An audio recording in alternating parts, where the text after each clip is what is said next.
Every year POCO has the same SOP. Make more and make as many as you can.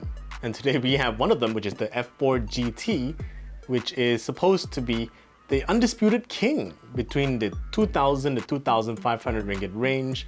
And today I'm going to be talking about what I like about it and what I don't like about it. So let's get down to business. What I like about it is the price to performance ratio that this time around it managed to nail.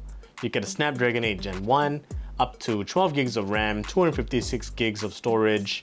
That's more than enough at its price range. 2,499 ringgit for the 12 to 256 gig configuration. People are now still trying to sell you a 128 gig, 8 gig phone for about 2,000 bucks, and I find that preposterous. Next thing I like about it is the screen. A 6.7 inch, 120 watt AMOLED panel that is reasonably sharp with good enough blacks, and the high refresh rate does wonders when you're navigating through the menus or you're playing some games.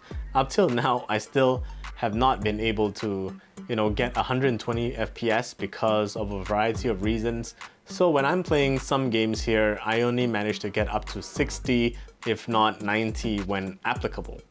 But the games I play, well, they always loom around 60, and I feel satisfied about that. But one of the new things that the POCO F4 GT introduces are the physical side-mounted buttons, which you just pop up, and you'll see them right here, where you can just press down and play like any shooting game or any other game that you can set physical trigger buttons do, and then that's a wonder. I mean, it's nice.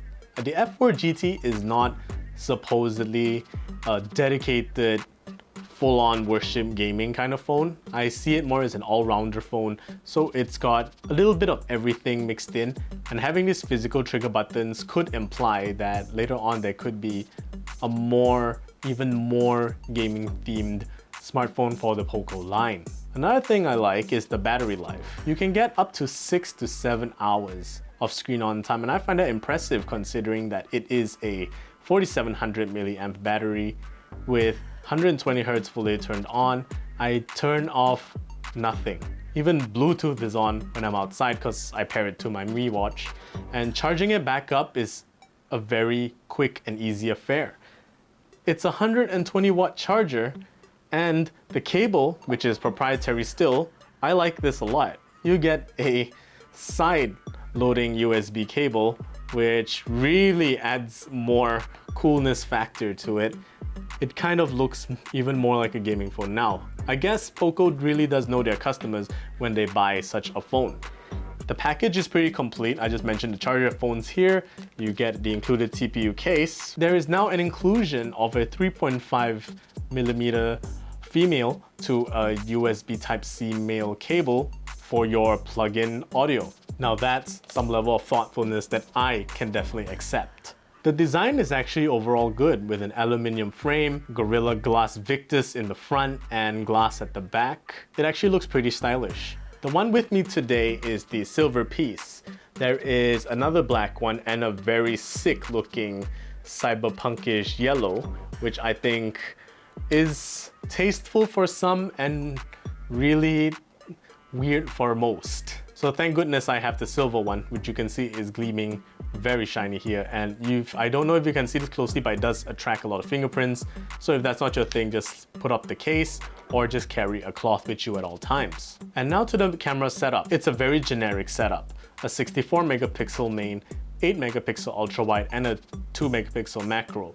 I don't know why 2 megapixel macros are still a thing, but I'm here to talk about the main one right now, which is a pro for me, something that I like. It produces sharp enough shots with a reasonable amount of color. The dynamic range is pretty decent. You can actually shoot something really nice with the POCO F4 GT.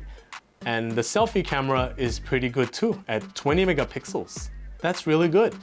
It's not just about the pixel count, but when you have really good lighting, you can get really, really nice selfies, whether you're taking a normal one or a portrait one. You can take a look at all these photos that I've just been sharing. Now to the cons. I more or less have about 3 to 4 cons, and the first one would be the rest of those cameras. The ultra wide is just no for me, man. The sharpness isn't there, it gets dark real quick. And when it gets dark, there's a lot of noise and clipping when it comes to certain shots, especially let's say you're taking a shot of the evening and you can see clippings of certain textures and noise. I mean, a lot of ultra wides don't generally do well in terms of smartphone tech these days, but we have a lot of competitors that simply just do better. And that 2 megapixel, man, why? Just leave it to a dual camera setup. Why do you have to put a token 2 megapixel? Guys, stop this. Stop this. It's a disease. And the last thing would be the heat. A Snapdragon 8 Gen 1 is actually a pretty hot chipset. And yes, POCO does have its own cooling system inside with layers of graphene and vapor chambers and whatever. It's just, I would say it just wasn't enough. Something as 2D as Cookie Run Oven Break, which is just a running platformer, it managed to actually get above warm, which is about almost in the high 30s, if not early 40s. And I found that kind of ridiculous because I found older chipsets like the Snapdragon 765 could cream a game like that with high refresh rates and barely enough heat to warm up anything. So maybe a software update could fix that, but either way, I actually really enjoyed using the POCO F4 GT. It's extremely value for money. The design is really nice. The camera, only the main camera and the selfie camera are good. POCO is keeping a good momentum for 2022 by keeping costs relatively low. I would say that this is a low price for it, for what you get. Thank you guys for watching. I'm Zen the Geek. I'll see you guys in the next video.